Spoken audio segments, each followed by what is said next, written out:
Hi, this is David Cameron Gikandi. Thank you very much once again for coming to watch this video. I know your time is very valuable, and I guarantee that this video is going to be well worth your time many times over. Now, we're going to learn how to meditate deeply. It's called deep meditation, okay? So let's get right into it. And what I want to promise you just before we get started is that it's super easy. It's super easy. It's not complicated. It's nothing like you've ever seen before. It's not, those kind of meditations that, get you staring at candles or doing some crazy stuff that you're not used to or sitting in an uncomfortable position. What we're about to learn is super easy, okay? So let's get started. Now, let's look at the benefits of the kind of meditation that we're going to be learning how to do. First of all, the kind of meditation we're going to be learning how to do is called deep meditation, okay? It's just a name. There's so many kinds of meditations. This one is called deep meditation. It is extremely similar to transcendental meditation. Extremely similar. Yeah. In fact, if you've ever done transcendental meditation, you might actually, recognize most of what we're about to learn. It's very similar, just a few small differences here and there. Okay. Now, let's look at the core benefit of doing deep meditation. The core benefit. Let's look at these three quotes we see right in front of us. The first one comes from Marcus Aurelius, who was one of the greatest emperors of Rome, an amazing man, okay? Not only was he an amazing leader and emperor and all that, he was also an amazing general, but also an amazing philosopher and metaphysician, a very well-rounded person. Anyways, so Marcus says, men seek retreats for themselves in country places, on beaches and mountains, and you yourself won't want to long for such retreats. But that is altogether enlightened when it's possible at any hour that you please to find a retreat within yourself. For nowhere can a man withdraw to a more untroubled quietude than in his own soul. So one of the greatest men that ever lived in, you know, uh, contemporary history or modern history, as far as we know, at least as far as we've been writing books and history, is Marcus Aurelius. And he's saying that, fair enough, we all want to go to the beach and chill out and go to places and find a retreat and escape. But the single best, biggest, unbeatable, awesome, most amazing retreat is right within you. And so he's saying that it's folly for us to long for other retreats when we're already walking around with the best one. Okay? Now, let's clarify that a bit further. So what if you have a retreat within yourself? I mean, do you just want a break? No, you want a lot more out of life, right? So what kind of retreat are we talking about? This quietude. Let's look at the second quote. This comes from the Bible, from the book of Psalms. It says, "Be still and know that I am God." Now, the Bible has, everyone likes to interpret it the way they want to interpret it. But as far as we understand it, you know, here, um, there is a certain stillness that you reach that is part of you. It's an innate part of you. It is actually your true self. It is an unshakable stillness that we don't usually are aware of it because we cover it up with all the noise of the mind and all the crazy beliefs we've got running around. But if you could shut down the mind, you'd find it in you, in me, in everyone, and in everything. It is like, it is the canvas, it is the, you could say, the fabric. Although it is formless, it is that which everything comes from and everything is. So this book of Psalms is literally saying, if you shut down your noise, you will find that I am in you and I am you. Do you see the profound benefit of deep meditation? It just gets, it's beyond comprehension how useful it is. Let's move on to the next quote. This comes from Hindi, the Upanishads, which is kind of like their Bible, So let's read it. Let's read what it says. Words cannot describe the joy of the soul, who is one with his own spirit. Only those who feel this joy know what it is. Even as water becomes one with water, fire with fire, and air with air, so the mind becomes one with infinite mind. Okay? Do you start to see how the scale, just the sheer scale of of the benefits of meditating? It's remarkable when you actually, if you could take these three quotes to heart and just give them the benefit of doubt that that is actually what's going to happen, then you start to see how immense the benefits are of meditating. That your mind will become one with infinite mind.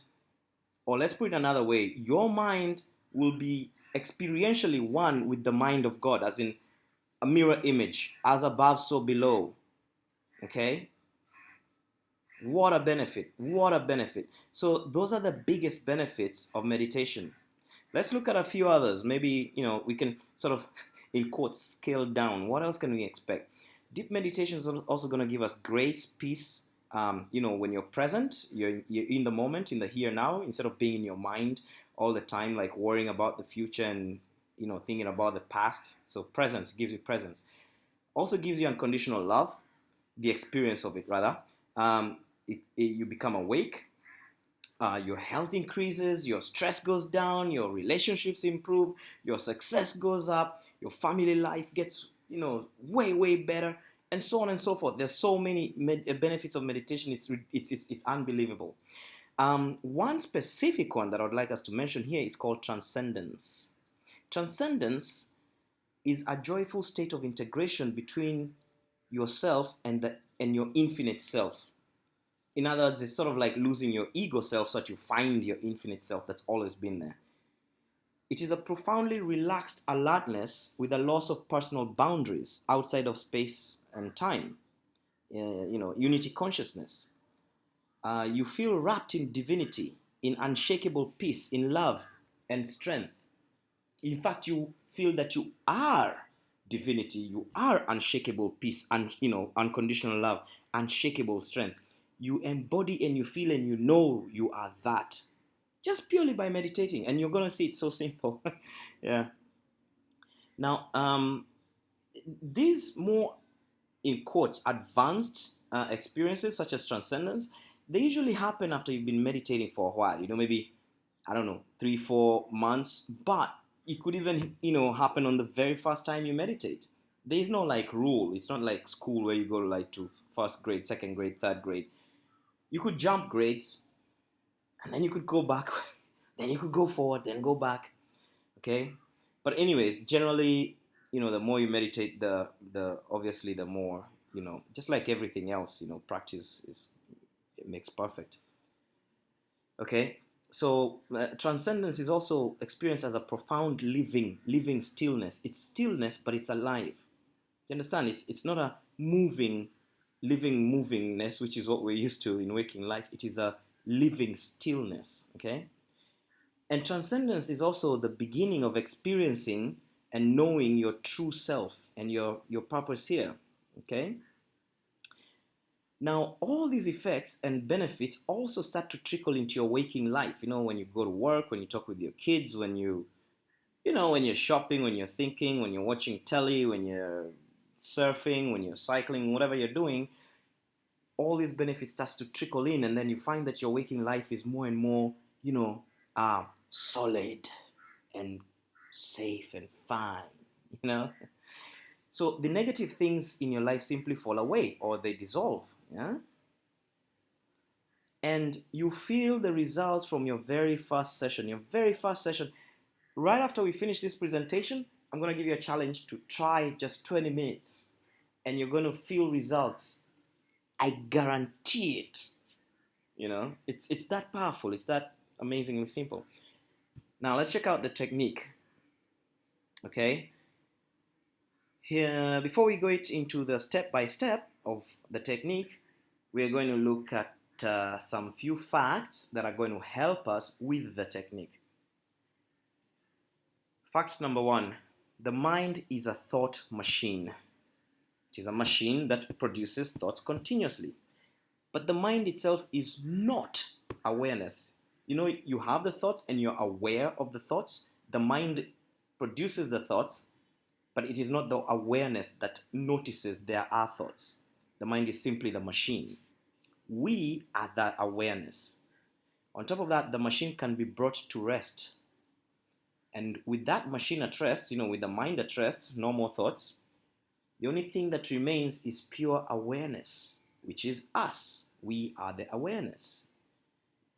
Deep meditation is the thing that we will use to bring this machine, the mind, to rest so that we can experience the pure awareness that remains. You see, once the noise disappears, you hear the silence. Does that make sense?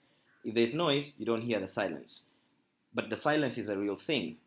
Once the noise disappears, you hear the silence. The silence is not the absence of noise. The silence is a real thing that is not noisy. You see? So by getting rid of the noisy, then you are left with the real thing that is not noisy. This is what we call silence. Peace is an actual thing. Peace is not the absence of war. Peace is an actual thing. So is silence. So is space. So is stillness. They are actual things. They are not the absence of something. Okay? In fact, they're more real than these other things. Stillness is more real than noise, for example. Now, the second fact is that the mind tends to naturally flow towards joy and towards rest. That's just its nature. If you leave the mind alone, the same way, if you let water if you leave water somewhere, water will naturally, effortlessly find the path of least resistance, and it will go down the slope, and it will settle at the lowest point, at the calmest point. The mind works in the same way. It naturally flows towards joy and rest. Rest and joy are its calm points. Okay? And it does so without effort. In fact, when you try to force it to go to joy and rest, you're putting effort, and that is the opposite of what you need. All the mind needs is a slope, like a direction or the opportunity. The mantra is the vehicle that gives it that opportunity, that slope, that direction.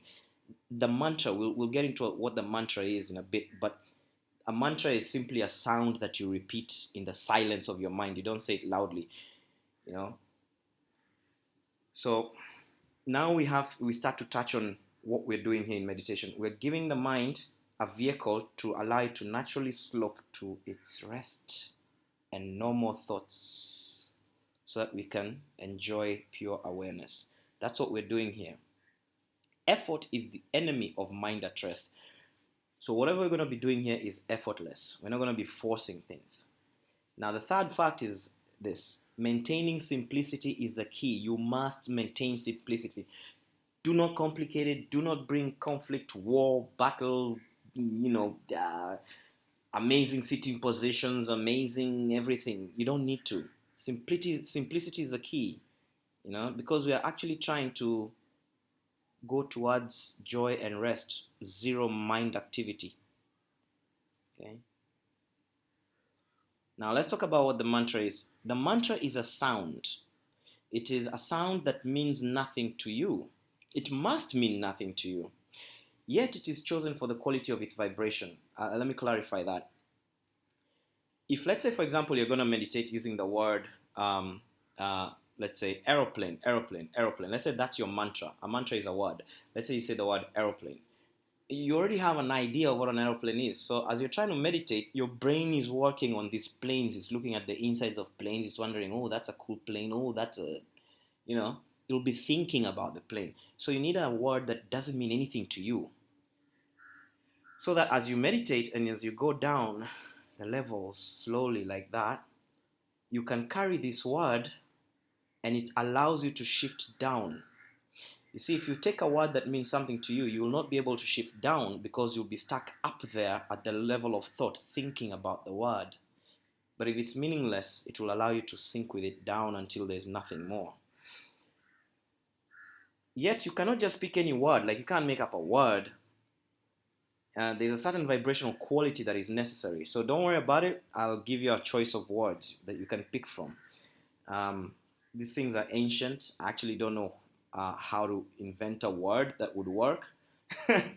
But I do know that there's a list that really works well. And even when you pick one and you feel it and you say it, even to you inside, you'll realize, oh, there's something special about this word. For example, the word om, om. You see, there's something cool about that word that will let you kind of just chill, as opposed to a word like cracker, you know? So you just can't invent a word. Anyways, so you take this mantra, this sound, and you repeat it in the mind, and this is what helps the mind settle down into fewer and fewer thoughts until there are no more thoughts. You don't repeat it loudly. You repeat it in your mind. But it's a sound you're after. You know, you can make a sound in your mind, of course. You know, when you're thinking thoughts. You know, that's so it's the like for example, but you say it in your mind. Okay. So the mantra should also be easy to remember. The sound of it, of course. And the sound of it should also resonate with you. You should feel, you know, it feels good to you, you know. Some mantras don't feel good to you, don't take those. Take the ones that feel good to you. And it should also feel effortless to repeat for you. Yeah, it should be something that for you it's nice, you can repeat it. You know, you don't have problems with pronunciation of it and all that stuff, you know. It feels good and you can repeat it. So here are some few choices. These some of them may feel good to you, some of them may not. I personally I like Om, I like Hayam, I like Hirim. Those three I like them, but you know everyone kind of feels attracted to a different one. So basically, the idea is just to pick one of these words. You know, in more advanced levels of meditation, some people pick 3 words and they meditate on 3 words and everything. But at the beginning, you just need a simple one-word mantra. So those are the choices. Oh, there's another one in there. Ram, you know,